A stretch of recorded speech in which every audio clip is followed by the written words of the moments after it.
Eva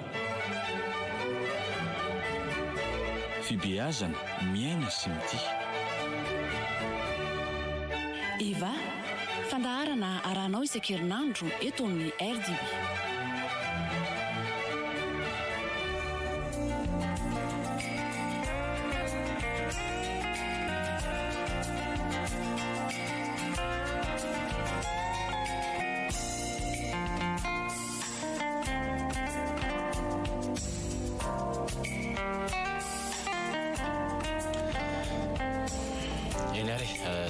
Tompoko vavy akafaliana indray no iarahana amintsika eto amin'ny onjam-peo ny Radio Don Bosco amin'izao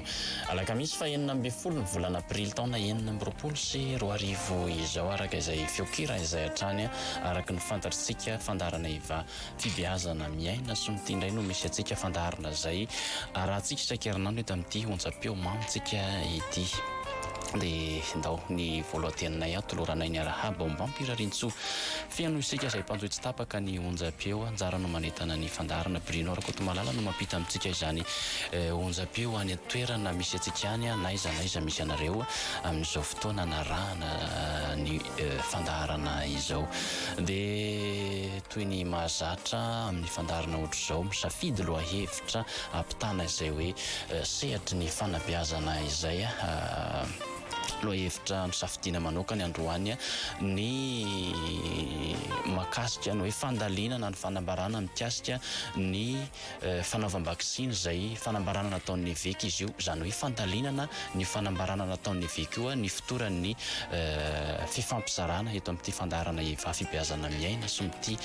ity androany. Dia izay indrindra no iarahana amin'ireto dokotera tsy vahiny fa efa mpiara-manolotra amin'ny fandaharana miaraka amintsika eto Dr Joe sy Dr Jeanne. Miarabanareo dokotera. Miarabany tsika mpiaino miarabanareo teknisianina dia faly tafahoana indray androany. Dia miarabany mpiaino rehetrarehetra koa na lavitra na akaiky ary indrindrindra miarabantsika rehetra ato anatiny ato zany dia ny teknisiana Dr Jeanne sy Njara. Ie, arak'izay miaraka amin'izareo zany tsika ny fampizara izay hoe fanambarana mikasika ny fanaovam-bakisiny fanambarana izay nataon'ny veky izy io izany hoe hiditra amin'ny fandalinana kokoa io fanambaran'ny veky makasika ny fanaovam-bakisiny io isika mandritra ny fifampizarana tapany voalohany. Dia izay indrindra no anasana tsika mpiaino amin'ny tapany faharoa raiso ny laharana ifandraisana amin'ny vantana aty aminay tono mahazatra ny 020 22 443 90 na ny 020 22 442 09. Ny SMS kosa dia ny 033 08 850 02 033 08 850 02. Namana Bruno asitsika fiokira kely alohan'ny tiratsika amin'ny tapany voalohany.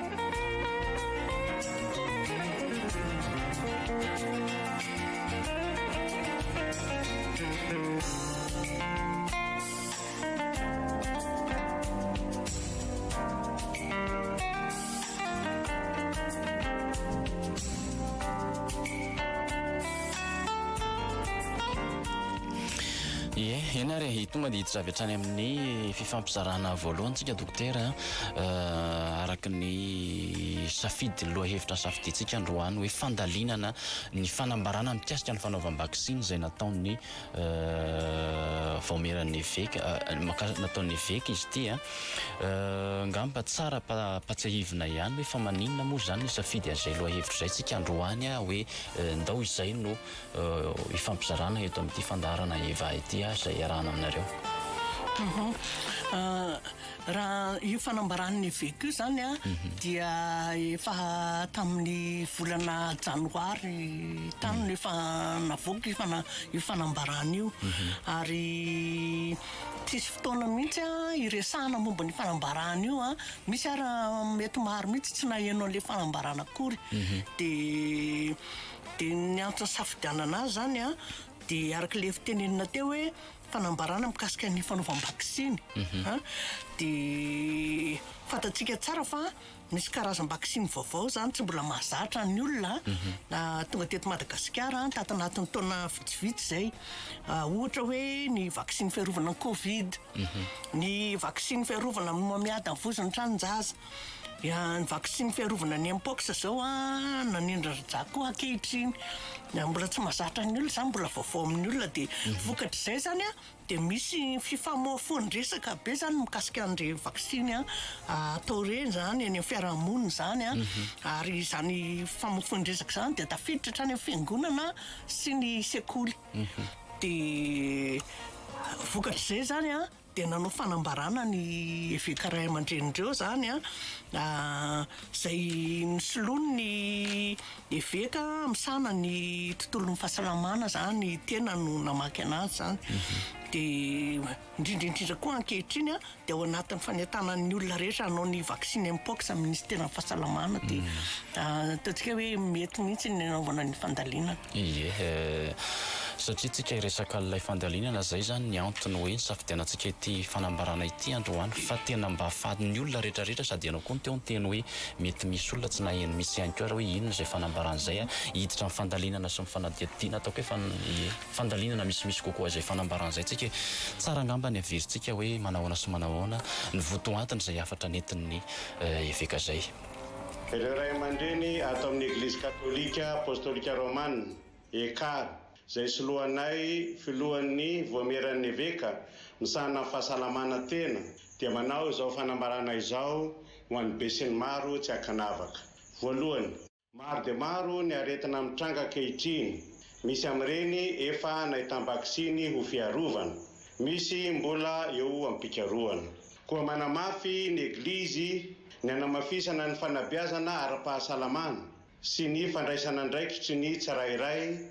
ahafahana misoroka ny aretina dia miloha satria sarotra ny mitsabo. Faharoa, ny ekara dia tsy manda na mandrara ny fanaovam-bakisiny. Zo sy safidin'ny olona tsirairay ny hanao vakisiny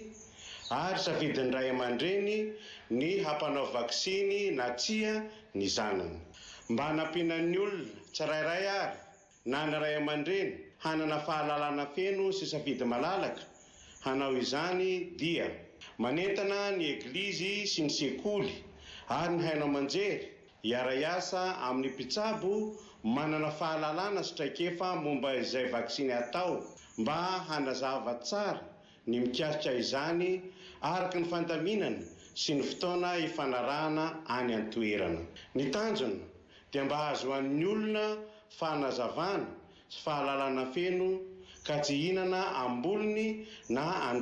andairan'ny tsao miely. Aoka kosa tsy hatao sehatra hamitahana olona ny fanazavana ny vakisiny. Marihana nefa fa ny fanatanterahana izany fanazavana sy fanentanana izany dia na any am-piangonana na any an-tsekoly tsy midika avy hatrany fa manery ankolaka ny anaovana vakisiny. Izany no natao dia ho fandraisana andraikitry ny Eglizy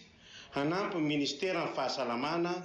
ahafahana mitondra ny hafatra ho an'ny olona rehetra mba hanampy azy ireo amin'ny fanapahan-keviny ao anatin'ny fiaraha-miasa manaja ny rafitra sy ny fandaharam-potoana ny andaniny sy ny ankilany. Eto am-pamaranana dia misaotra sy makasitraka ny tompon'andraikitra ara-pahasalamana isan'ambaratonga manao ho zava-dehibe ny fahasalamany ny vahoaka malagasy. Mankahery hatrany ny olom-pirenena tsirairay amin'ny fandraisany an-tanana ny fahasalamany sy ny fahasalamany ny ankohonany. Hitondra fahasalamana sy fahombiazana ary fahasoavana ho antsika ny ity taona 2024 ity. Samia ho tahin'Andriamanitra. Zay ilay fanambarana ataoko hoe mazava fa ny loha-hevitrintsika androany hoe fandalinana ahoana sy manahoana no entsika mandalina izay hoe fanambarana entin'ny eveka izay ampitantsika any amin'izay mpanaraka antsika ny mpanaraka ny fandaharana androany dokotera. Zarentsika efatra le fandalinana dia voalohany a fampatsahivana ny rafitry ny Eglise Katolika eto Madagasikara sy ny fomba fiasany a, dia faharoa fanazavana ny atao hoe fiarovana amin'ny aretina, fahatelo a fiaraha-miasan'ny Eglise sy ministera ny fahasalamana indrindra amin'ny fanaovam-bakisiny a, ary fahaefatra ny fanentanana ny olona rehetra handray an-tanana ny fahasalamana. Anisan'ny fanambarana taony hoe ireo ray aman-dreny ato amin'ny Eglise Katolika Apostolika Romanina izay soloan'ny eveka filohany voameran'ny eveka misana ny fahasalamana tena dia manao izao fanambarana izao ho an'ny bisony maro tsy hakanavaka. Raha jerentsika ny rafitra misy eo anivon'ny fiangonana Katolika eto Madagasikara manahoana sy manahoana satria miditra ao anatin'izay fandaliana izay tsika. Raha ara-drafitra no resahana dia vatana iray ny kara eto Madagasikara. Sampana iray amin'ny Eglise Katolika maneran-tany ihany koa izy. Misy diocèse 12 zao ny diocèse katolika eto Madagasikara,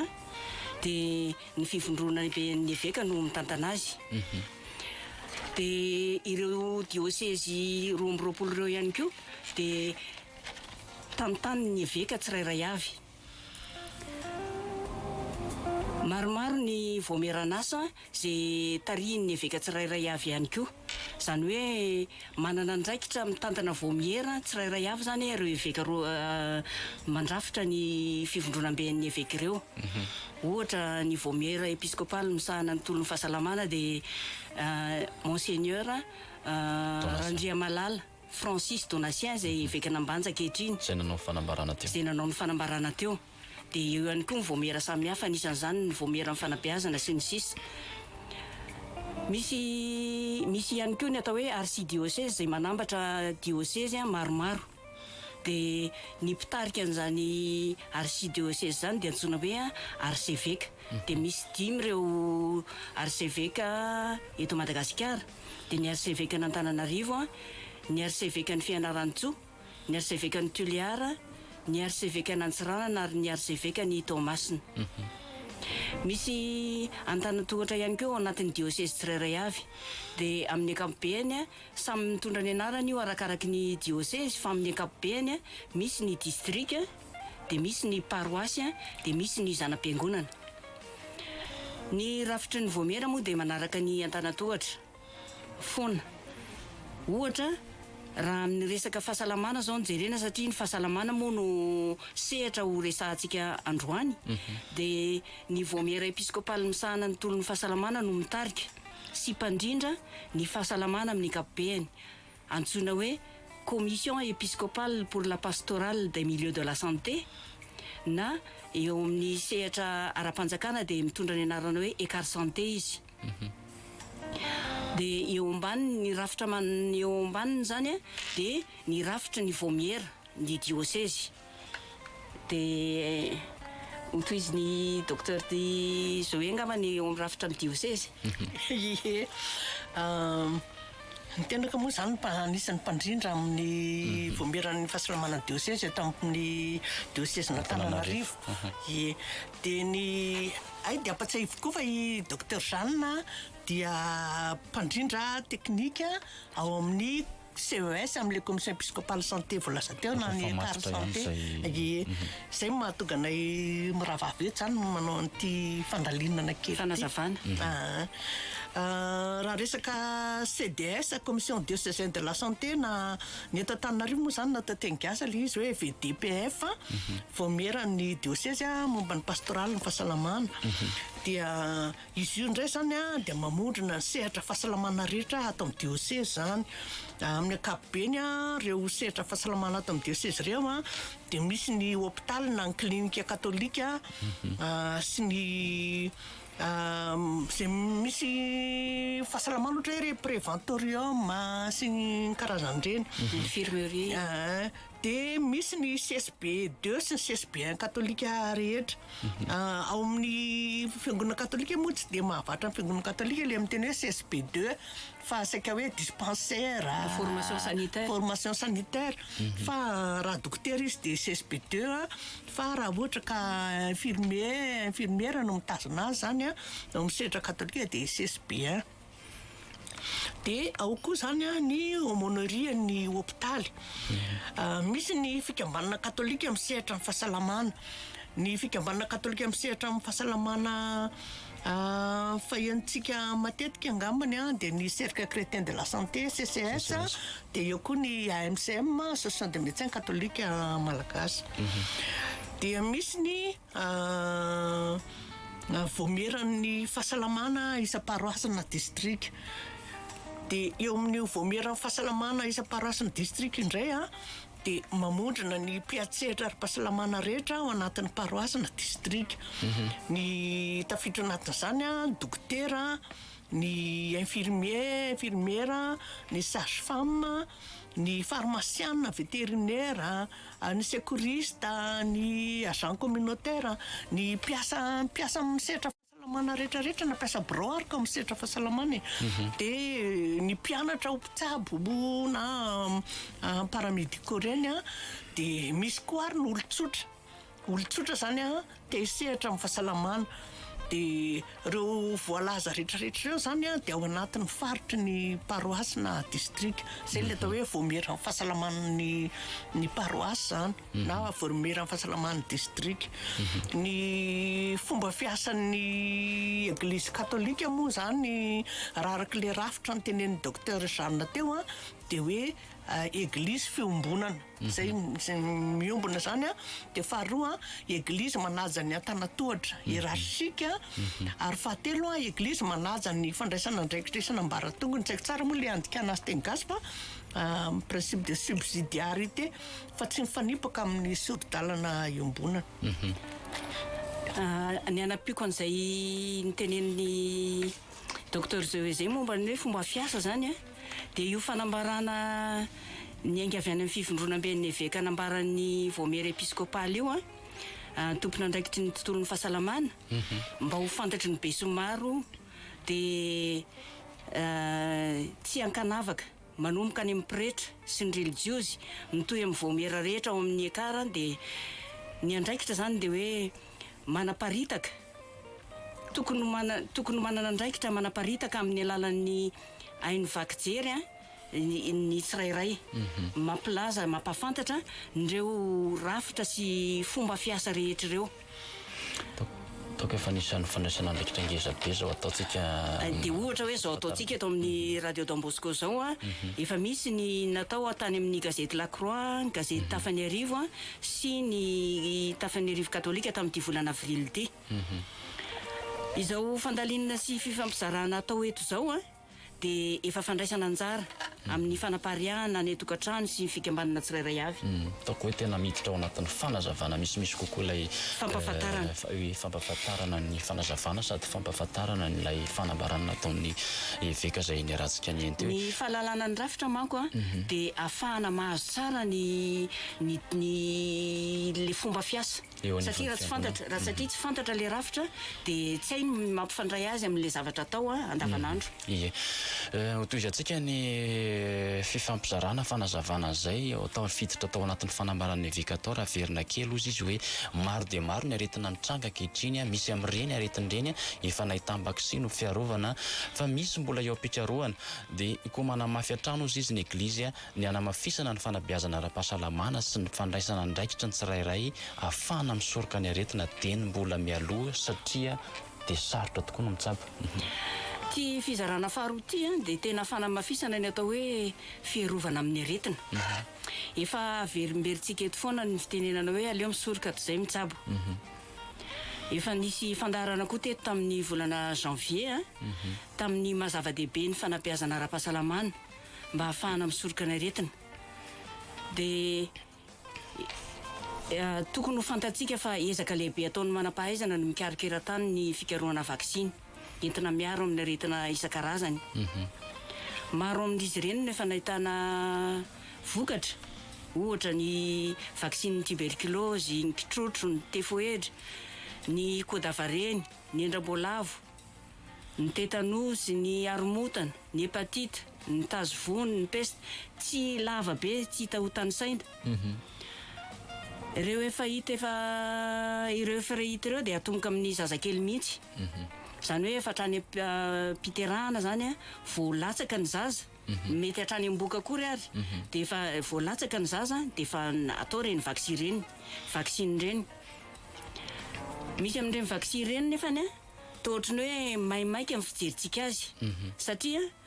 rehefa mirongatra ny aretina anankiray valana aretina iray a de ohatrany hoe maimaika ny hetsika amin'ny fijerin'ny olona azy zany fatsapan'ny olona azy ety ivelany ohatrany tsapatsika zany tamin'ny fotoanan'ny Covid mampametra-panontaniana ny besinimaro izy tamin'izany hoe sao de mbola tsy voasehitra sao de misy voka-dratsy de mampisalasala ny olona misy aza mampifangaro azy amin'ny resaka politika arakaraky ny vanim-potoana isehoan'le valana aretina de misy ny vaksiny sasany na de efa ela nisina aza de tsy nampidirina teto amintsika noho ny antony samihafa ohatrany hoe noho ny vidiny lafo loatra de fa tsy maimaimpona ihany koa na ny ministeran'ny fahasalamana aza mividy azy mivantana ny mpiara-miombona antoka no mividy azy aty atao fanomezana ho an'ny vahoaka malagasy raha ohatra hoe azavaky kely zay tenen'ny docteur Jeanne zay hoe misy ny vaksiny efa ela nisina fa tsy mbola henontsika teto fa tany ivelany tany efa nisy de ny fanjakana rehefa mampiditra vaksiny de zay heveriny fa lara-pahamehana aloha mifidiny zay zany mandra-pahatonga ny aretina ray ho lasa lara-pahamehana indray de resitsika ohatra hoe vaksiny anti-HPV zao zay fiarovana amin'ny mamiady amin'ny vozon'ny tranonjaza efa tamin'ny taona 2006 enina sorarivo zany no efa hita manam-pahaizana ny vaksiny io ary efa be dia be ny firenena mampiasa azy de efa nanaovana andrana koa teto amintsika io taona vitsivitsy lasy zay tsy tadidiko moa le taona tamin'mpino fa tamin'ny taona 2024 tamin'ny 2019 le andrana de tamin'ny de rehefa natao moa le andrana de tsy hainy tsy nitolo le izy zany fa tamin'ny 2024 vao natomboka tamin'ny fomba ofisialy zany le vaksiny anti-HPV io zany fiarovana ny mamiady amin'ny vozon'ny tranonjaza de ny OMS no mividiny io ary fa tsy ny fanjakana malagasy zany noho ny tsy fampian'ny fanetana sy fanazavana angambany de lasa ohatrany hoe mivoaka ny tsao ny fanampem-pony isan-karazany zany manakana ny ray aman-dreny zany ampanao vaksiny zanany io moa zany de nilazaina hoe ankizy vavy 9 hatramin'ny 14 taona no manao azy ary ankizy vavy mbola tsy niditra tamin'ny firaisana ara-nofo zay zany le lasaina natao tamin'io ny zava-misy ankehitriny de lasa mitombo be ny vehivavy tratrany mamiady amin'ny vozon'ny tranonjaza zany satria raha mahita ny fitondratena ara-pananahana misy ankehitriny eo ny fanalanana zazavavy kely tsy ampy taona eo ny firosoan'ny zatovolahy loatra amin'ny firaisana ara-nofo eo ny fiarahana amin'ny olona maro ny fanalan-jaza sy ny sisa de lasa lara-pahamehana zany le vaksiny anti-HPV zay le izy zany matoa izy lasa nampidirina amin'ny fomba ofisialy fa ny zava-misy moa zany de vitsitsika malagasy no mahatsapa an'izay hoe tokony hanao vaksiny fiarovana zay de vokatr'izay zany de malahelo sady tezitra ny mpiara-miombona antoka manome an'le vaksinitsika maimaimpona satria sady very vola ny vaksiny lany daty am-pitoerana ny vahoaka tsy voaro ny fanjakana vabaraka zay zany ny zava-misy de ho fiarovana ny aretina de ny resaka fiarovana ny aretina manko resantsika eto de hoe manampy ny vaksiny de ajaina tsara ny fahanalavirana le antony rehetra mampifindrana ny azahoana le aretina manome ohatra fotsiny hoe ohatra hoe fatatsika zao hoe ny fifindrahan'ny mpox dia amin'ny fitakosikosaina na fampikasoana dia nangataka tanina ny olona hoe aza mifandray tanina ntsony any am-piangonana faraparatsy satria misy ny olona manana gel misy tsy manana gel any am-piangonana zany dia zay zany mba tantsika hoe mba hajaina zany le izy satria minimum zany hoe farafahakeliny ny anajanany tsy famparitahany aretina zany zay indrindra no mahatonga atsika manao an'izao fanintanana sy fanabeazana mba hanana le fomba fijery tian'le hoe fiarovana anisan'ny afatra ngezabe ty ovakiko manaraka ty mba azahoan'ny mpiaino antsika manaraka ny fandaharana fa atsika manazavana azy misimisy kokoa rehefa avy eo ozy izy ny averina kely le teo hoe ny ekara ozy izy dia tsy mandana mandara ny fanaovam-baksiny zosy safidin'ny olona tsirairay ny hanao vaksiny ary safidin'ny ray aman-dreny ny ampanao vaksiny na tsy ny zanany mba anampiana ny olona tsirairay na ny ray aman-dreny anana fahalalana feno sy safidy malalaka anao izany anefa dia manentana ny eglizy ny sekoly ny haino vakjery hiara-miasa amin'ny mpitsabo manana fahalalana sy traikefa momba izay vaksiny atao mba anazava tsara ny mpiasitra izay araka ny fandaminana sy ny fotoana ifanarahana any atoerana ny tanjona dia ny azahoan'ny olona fanazavana sy fahalalana feno ka tsy hihinanam-bolona andairan'ny tsao izay miely aoka kosa ozy tsy atao sehatra amin'ny tahana olona ny fanazavana ny vaksiny mariana nefa fa ny fanatanterahana izany fanazavana sy fanentanana izany any am-piangonana na any an-tsekoly dia tsy midika avy hatrany fa manery ankolaka ny anaovana vaksiny izany no atao dia ho fandraisana ndraikitry ny eglizy anampina ministeran'ny fahasalamana ahafahana mitondra ny afatra ho an'ny olona rehetra mba hanampy azy ireo amin'ny fanampahan-keviny ao anaty fiarah-miasa manaja ny rafitra sy ny fandahara-potoana ny andaniny sy ny ankilany ahoana sy ny ahoana ny azontsika nazavana izay hoe zay mihitsy masy le tena anisan'ny asa afatra fototra ngezabe ao anatin'ity fanambarany ity tena mazava sady tsy ampiny io voalazan'ny evekeo ny ekara dia tsy manda na mandrara ny fanaovam-baksiny fanamariana lehibe ty hoetiko ty hoe mety misy anefa manao fikarohana amin'ny internet dia mahita sy mahatsapa fa misy olana maromaro zany zay mahatonga ny tsao etseroa na izany aza nefany dia tsy manana zo andrary avy hatrany olona tsy hanao vaksiny ireny tsika tsirairay avy tsy manana zo tsika satria tsy manana zo andrara zany tsika satria zoan'ny tsirairay sy ny zoan'ny ray aman-dreny manao sy na mampanao vaksiny na tsy mampanao vaksiny ny zanany dia toy izao ary zany no tsara amafisinay eto amin'ny fiarah-miasan'ny ekara amin'ny ministera ny fahasalamana rehefa misy ny fanomanana n'ireny campagne de vaccination reny dia misy foana ny fifampidiniana dia averimberina sy amafisina foana eo am-pifampiresahana zany ireto zavatra reto mifanaja amin'ny fepotona ilaina ahafahana manao ny fanazavana ny vaksiny atao amin'ny kristianina any am-piangonana sy any amin'ny ray aman-dren'ny mpianatra any an-tsekoly mba hahafahan'izy ireo mampifandray an'le tany amin'ny fampidirana hoe mba hahafahan'izy ireo manapa-kevitra tsara manao amin'ny safidiny eto ny tena ilana ny voameran'ny fahasalamana isan-paroasy na distrika miresaka mivantana amin'ny mpiasan'ny CSP2 mpanjakana mihain'ny farim-piadidiana misy azy ary mangataka fiofanana any amin'ny zareo mba hahafahana mampita ny momba ny vaksiny any amin'ny kristianina sy ny ray aman-dren'ny mpianatra raha misy moa ny tompom-pahasalamana katolika eo amin'ny paroasy na misy mpitsabo afaka manazava ao am-piangonana dia mangataka fotoana amin'ny filazam-baovao ao am-piangonana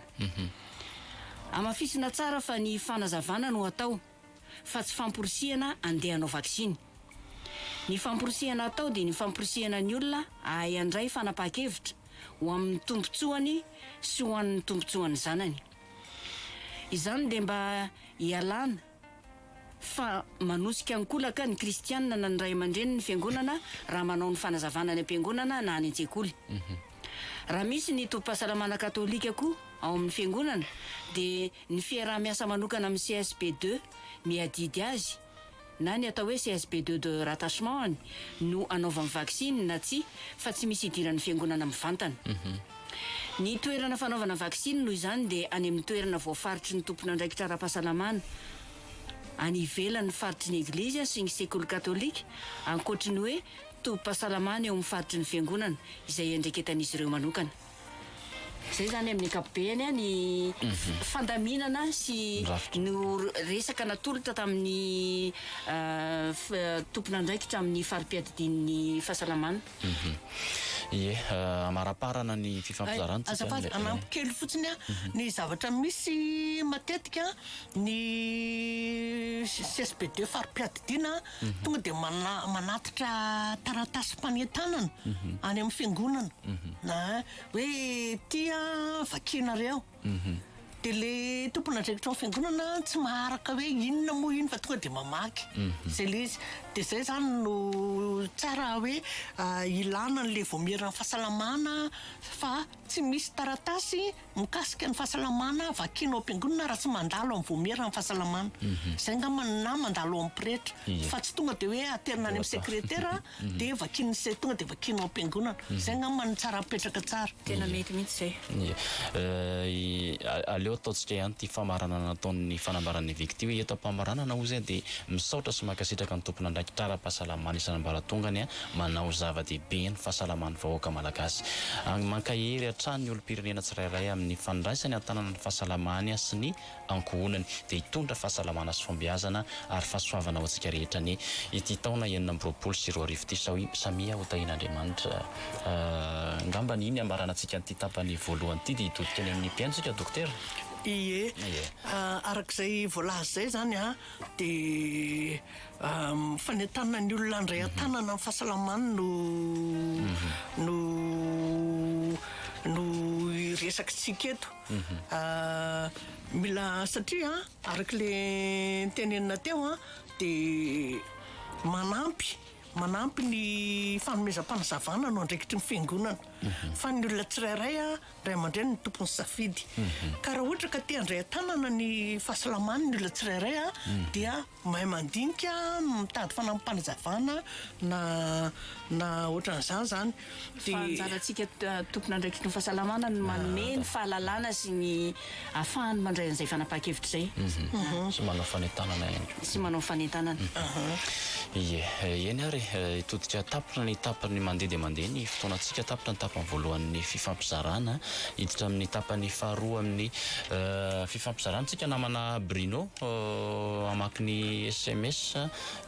asitsika fikoterakely angamba alohan'ny zay dirana amin'ny tapany faharoa zay.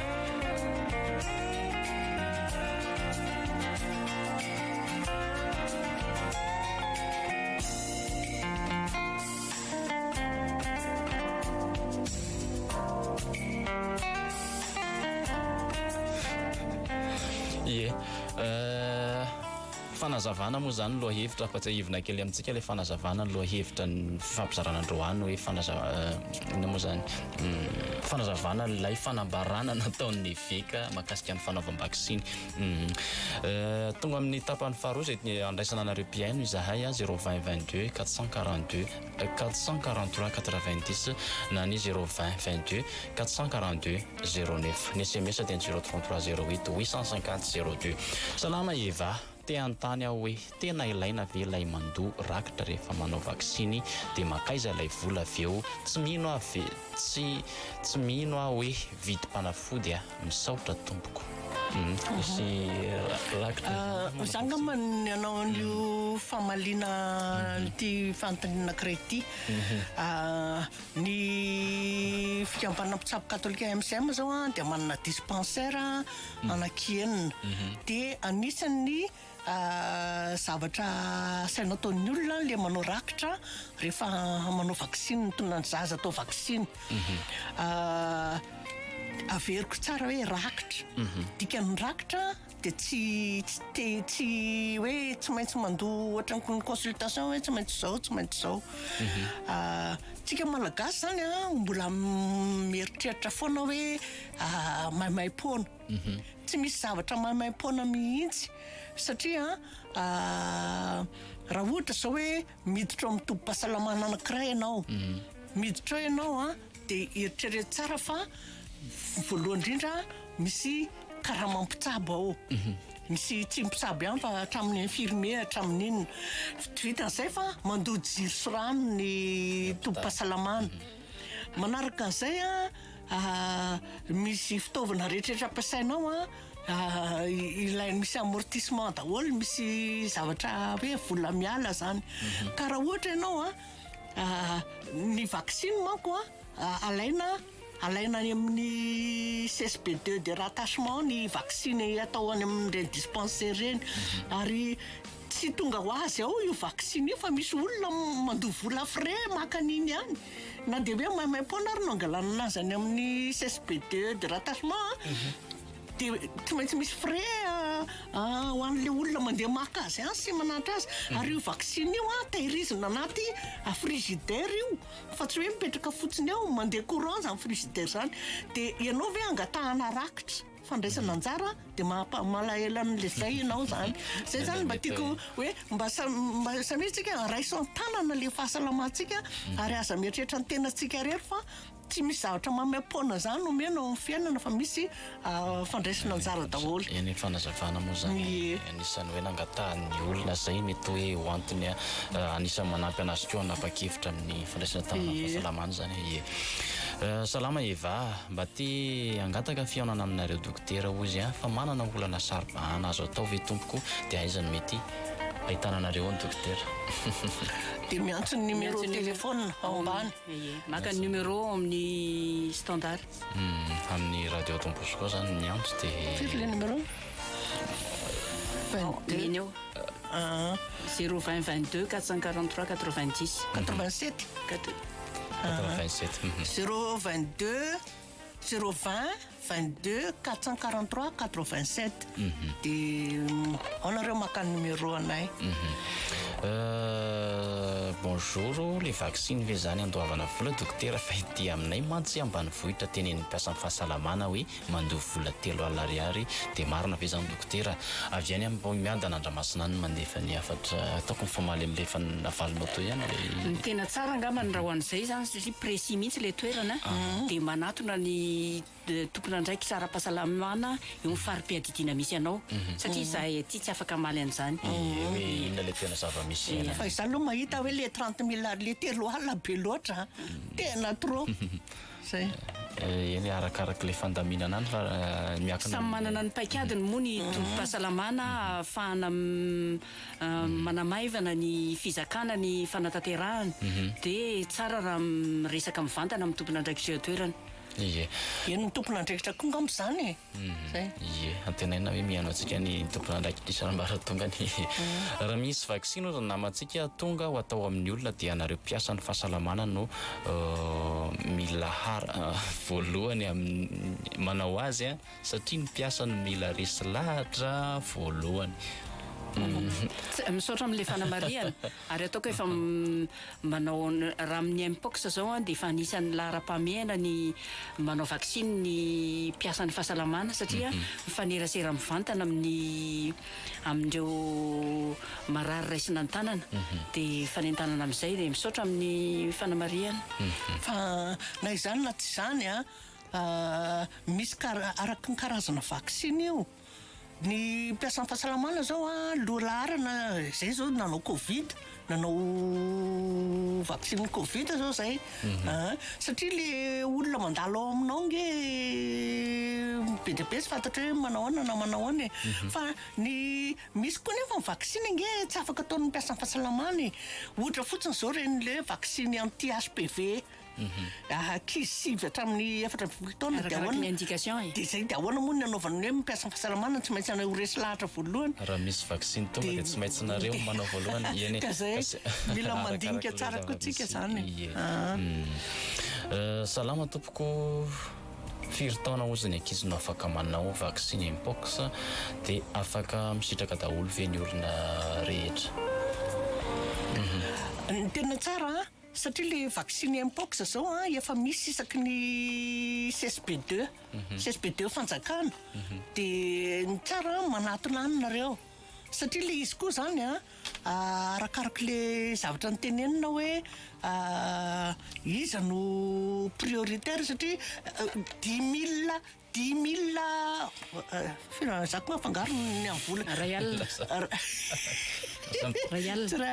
ray alina isa ny isan'ny ny vaksiny mpox tonga eto Madagasikara 10 000 dia tsy ho malagasy ray manontolo mihitsy no ampiasaina amin'izany satria tsy ho ampy fa misy le olona lara-pahamehana dia anontaniana ny CSPD izy le lara-pahamehana aloha zany voalohany indrindra dia ireo olona mifampikasokasoka tamin'ny olona efa voan'ny mpox na ireo olona marefo dia izay zany aloha no jerena ka eo hoe ny ankizy ve tafiditra amin'izay lara-pahamehana izay anjarany any amin'ny CSP zany no mijery hoe iza ny lara-pahamehana izay le mila hoe manatona ny mpitsabo alohany dia fanadihadiana ihany koa no ahafantarana hoe tokony ianao sa iroso sa tsy izay taty ambanja efa tamin'ny fivoriany ray aman-dreny zafady ny taty ambanja ozy efa tamin'ny fivoriany ray aman-dreny voalohany no efa hoe anao vaksiny ny omamiadany voziny tranonjaza nefa hatramin'izao mbola tsy natao ao amin'ny sekoly katolika araka le nyteneninay teo tsy atao any amin'ny sekoly katolika le vaksiny fa mandeha makany amin'ny CSP2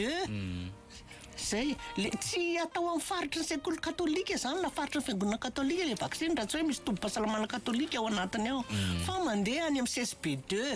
zay zany no kasava tsara raha ny fahazoko an'le fanontaniana dia hoe nampanantenaina izy fa isy le vaksiny fa mbola tsy natao hatramin'izao hoe mbola nisy koa le fanentanana fa zay zany le rafitra misy fiara-miasa eo ka mila manatona any amin'ny CSP2 pitsahivina le tokony andraikitra dia averina indray ny fandaminana dia manatona mila zay mihitsy ngamba ny tena vahaolana voalohany hoe mila manatona le CSPD maka nanao fanentanana satria zay mihitsy le anjara andraikitra ny sekoly sy ny hoe mpitondra mpisehatra anivon'ny sehatra katolika hoe manao ny fanentanana dia hoe manao ny fanazavana dia malalaka ny olona rehefa avy eo dia misy ihany koa le fiaraha-miasa eo anivon'ny tompo-pahasalamana sy ny sekoly zay araka ny fangatana teo salama Eva tokony azavaina tsara ny doktery fa aza asiana milakolaka tsara mazava nisy milakolaka fe fanazavana dokotera sa tsy hoe mifanandrify amin'inona le fanontaniana izay aloha tsy fantatra hoe mifanandrify amin'inona le fanontaniana teo hoe milakolaka tokoa ve tsara azavaina kely na afaka miantso ianao inona le mila fanazavana fa nampa misy kokoa namana salama tompoko ny dispensaire aty aminay tena lafo loatra ny fanaovam-baksiny mandany 10,000 ariary isaky ny vaksiny zaza voateraka amin'ny rappel ety Ampetatafika ataoko ngamba fa reniny tompona andraikitra zany feo zany dia samy mandray ny andraikitra momba azy ny iverina kely amin'le fanazavana nentin'ny docteur Zoé teo le hoe manazava ny hoe fonctionnement ny dispensaire le fanaovana rakitra dia paikady anankiray ataony tompo-pahasalamana iray mba angatahana fanampiana mivantana zany amin'ny hoe fampandehanana ny tompo-pahasalamana dia safidy le izy safidy antsitrapo fa tsy antery dia izay zany mba engaviana hoe mba mangataka ny fahazavantsaina sy ny fahalalahana zany amin'izay le fanampiana ny tompo-pahasalamana izay satria raha ny tompo-pahasalamana katolika dia miantso tena zany hoe manana ny auto fonctionnement ary raha eo amin'ny sehatra fitantanana amin'ny ankapobeny dia izay ny antony anaovana izay paikady madinidinika izay tsotsotra ihany fa madinidinika fa mba hoe erikerika mahatondradrano dia angatahana ny fahatsoram-poniny tsirairay avy mieritreritra momba izay anina izay hoe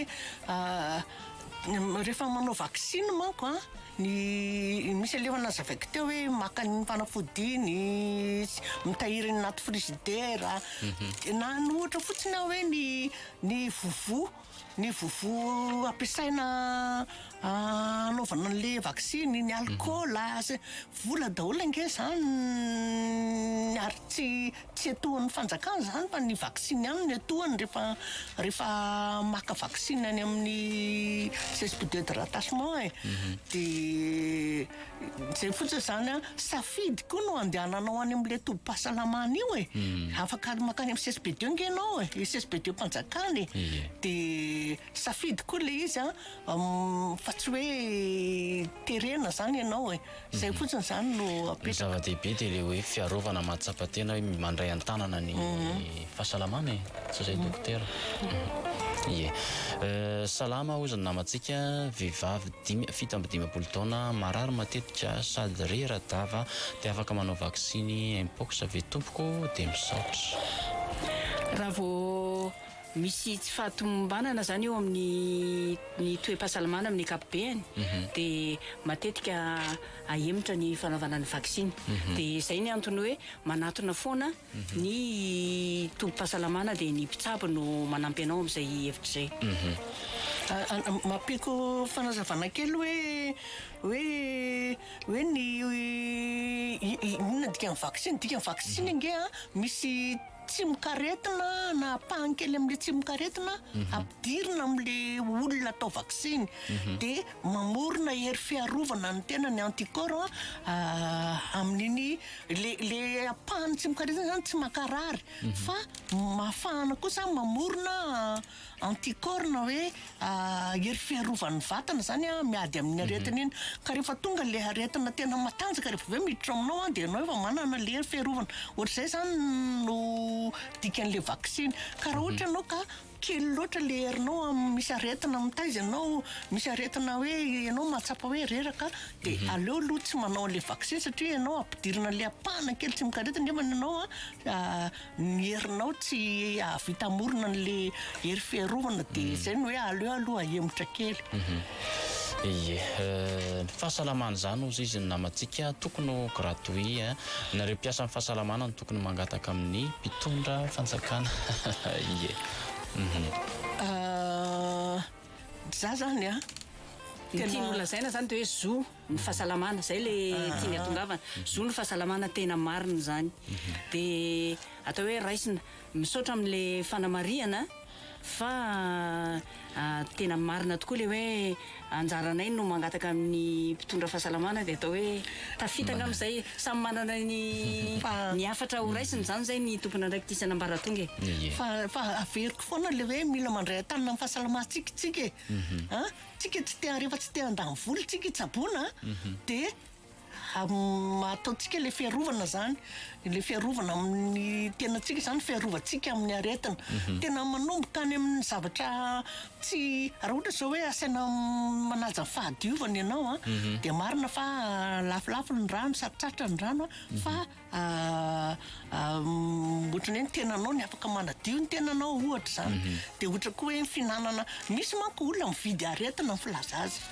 ohatra zao ny ministera fahasalamana efa miteny fahazafoany sigary fa io mampatonga zao mamparary moatra de ohatrany hoe misy tsy mety fa hoe zay foka ihany na nitoka koa ohatran'izany de misy zany olona mividy aretina zay le hoe mividy aretina de nanao mamay-poana ohatran'inona ary ny fanjakana amin'ny fahasalamana tsy ho araka zany satria le aretina be da be zany fa rehefa vitsivitsy angambany le olona marary de mety ho araka ihany bonjour misy milaza hoe misy fanafody tsy mampiteraka ireny vaksiny zaraina eny amin'ny fokotany reny mba anenana ny isan'ny olona sahirana tsy afaka manamarina an'izay zay nge le tenenina hoe ilaina le fanazavana le hoe mangataka hoe asiana fanazavana momba le vaksiny fa ny zava-misy koa manko zany lasa mpitsabo sy lasa dokotera sy lasa manampaiziny daholo ny olona rehetrarehetra de tsisy lanjany intsony hoe izy le mpiasa amin'ny fahasalamana izy inona ny tenin'ny mpiasa amin'ny fahasalamana tsy asiana valeur intsony zany fa zay olona rehetra miteny io de motrany mahay daholo lasa ohatr'izay zany zava-misy eto amin'ny amintsika zany dia mapetraka tsara hoe tsy rehefa ekeo no tsara le fanazavana zany fa tsisy mpiasa amin'ny fahasalamana amon'olona zany rehefa hoe tsy azo atao dia ny jereo fotsiny zao hoe ny pharmacie reny zao misy fanafody vao hita hoe nahafatolona na nisy ohatr'izao tonga dia efa ny tonga dia efa esorina mihitsy any amin'ny pharmacie hoe ty tsy ampiasaina intsony ty ohatr'izao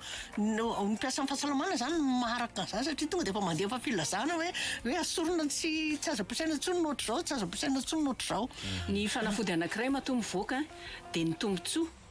no miabo ao anatin'ny fanafody anankiray ny tombotsoa azo iadina amin'ny aretina dia zay vao afaka mivoaka zay zany no amin'ny akapobeany fa zay no teneniko hoe tandremina mila tandremina ihany amin'le tsao zany eny tsao tokoa moa zany no hoe aiahany azy na onono reniny eny fa tsy keto tsy afaka manamafy hoe tena misy tokoa hoe zany hoe fanaovam-baksiny zay no mahatonga an'le hoe zay no mahatonga an'le hoe mena ny fanazavana feno ny fahalalana feno avy amin'ny fikarohana natao tamin'le vaksiny ie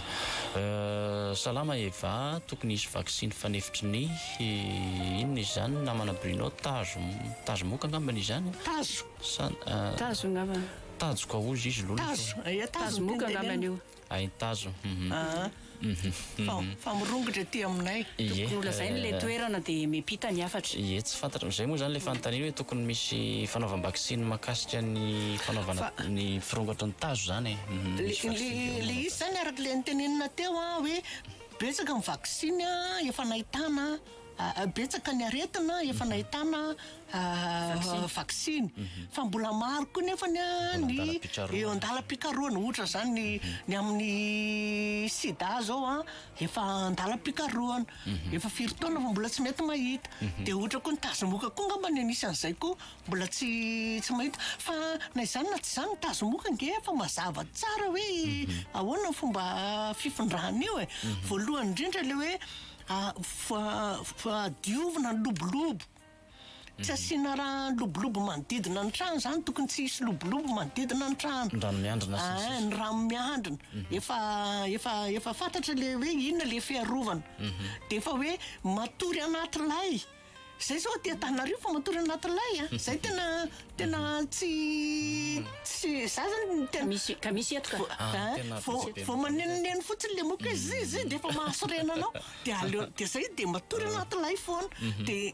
zay zany ny olona sasany lay ataony lay efa zaraina mamepona io atao ino moa le fangalana trondro ka zay zany le zavatra tiana hotenenina zany matory anaty lay zay fa tena misy iraka manokana mihitsy ny fizarana an'ilay any amin'ny indrindra amin'le faritra hita hoe tena ato anjakan'ny tazomoka be manjaka be ny tazomoka amin'le toerana dia zay le fanentanana anisan'ny fanentanana fiarovana fandraisana tanana ny fahasalamantsika ihany koa hoe tsy atao fanifana le lay zaraina rehefa fa tsy atao angalana trondro fa atao iarovana iarovana amin'ny moka salama tompoko za namantsika mahafinaritra ny fandaharana misaotra betsaka anareo misaotra anao amin'ny toraka voninkazo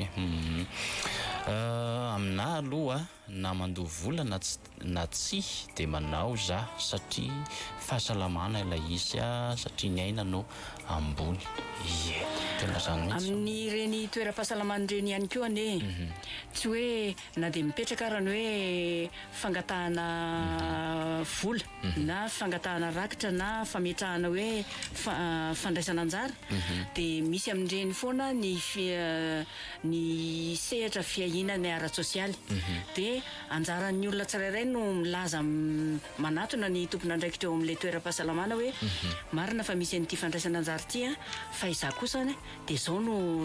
zavatra miseho amiko tsy afaka mandoha sao dia mba misy zavatra azo atao dia misy foana zay zavatra zay indrindra eny amin'ny hôpitaly dia mba anjara ny manatona an'ireny hoe assistante sociale na ny tompona andraikitra voalohany eo amin'ny tompo-pahasalamana io zany rehefa hoe fandraisana ndraikitra fandraisana tanana ny fahasalamana ny tsirairay fa eo ihany koa le hoe tsy manana fahafahana nisy koa nefa ilay olona na dia ao anatin'ny tsy fahasalamana fiana ary fa reny le misy satria fifanabeazana moa zany ny eto fifanampiana ny nivon'ny fiarahamonina ny fiainana tsisy mahavita tena dia hoe fanampy rehefa sendra misy ny aza misy havana ory dia fifanetanana ny anatin'izay hoe ndao mba ifampitsinjo indrindra amin'ny lafin'ny fahasalamana satria ny izay marary andrianina hoe ny fomba fitenitsika tapitra ny dokoterany efa mamaraparana motsika dia tiana ho amafisina amin'izao faran'ny fandaran'izao hoe mba hahafahan'ny olona manapa-kevitra matotra dia adidin'ny tompona ndraikitra ara-pahasalamana isan'ambaratonga ny manolotra ny fahalalana feno momba n'izany momba n'izay indrindraindrindra fa vaksiny moa no resantsika androany dia mba hahafahan'ny olona mba hanampiana ny olona amin'ny fanapa-kevitra ho raisiny fa ny tena zava-dehibe moa dia hoe tafiditra amin'izao sehatra fanentanana ataona izao ny anatin'ny fanajana ny ainitsika satria ao anatin'ny hoe fibeazana miaina sy mity dia anisan'ny fototra sady fotom-pisainana kristianina ny fanajana ny aina dia ny fanajana ny aina sy ny fananana mandala ny fananana toe-tsaina mandala ny fiarovana ny amarana kasy fotsiny dia izao ny tompona ndraikitry ny fahasalamana eto Madagasikara dia ministera ny fahasalamana ny fiangonana tsy ny sekoly dia manampy ihany zay zany no atao fa ny manampy fa ny tompona ndraikitra voalohany dia ministera ny fahasalamana ka ny fanetanana ny fanazavana any am-piangonana na any amin'ny sekoly dia enta ampatsahivina ihany fa entina nanampy ny ray aman-dreny hanapa-kevitra na hampanao le vaksiny na tsy araky ny tanjona zao fotsiny nefa ny tadidiana raha ohatra ka tsy mety anao an'le vaksiny ianao ohatra zao hoe raisika le hoe vaksiny anti-HPV tsy mazoto ianao hampanao vaksiny an'le zanakao dia dikan'izany zany tezao tsara le zanakao mba tsy hiditra amin'ny firaisana ranofa loha loatra mba tsy haditra dia mba ho adio tsara amin'ny fiainany ara-pananana zany dia amin'izay tsisy hanenenanao fa sao haneriana any ka hoe sanatria voan'ny miada vozony tranjaza ohatra le zanakao dia eo ianao vao manena hoe tamin'ny takizay ihany natao vaksiny takizay zay takizay sy ny tsy misy mitovy ihany dia zay zany no afatra apetraka amintsika rehetrarehetra dia farafaratsiny ajaina le apetraka mba tsy findrahan'ny aretina rehefa kamo ihany anao vaksiny eny ary akasitrahana feno ianareo dokotera nanaiky tamin'ny fifampizarana fanazavana izay hoe fanambaran'ny veka makasika ny fanaovam-vaksiny izay akasitrahana feno ihany koa sika mpanjotsy tapaka ny onjam-peo nanaraka hatramin'ny farany fandaharana Eva ary aza misaraka amin'ny onjam-peo ny radio Don Bosco izay no azo natolotra sy ny fifampizarana androany dia ametrahana iny veloma mandrapitafa ary nomezanay ny ora ny fotoana amin'ny fotoana manaraka indray eny ary dia veloma tompoko mirary veloma tompoko veloma tompoko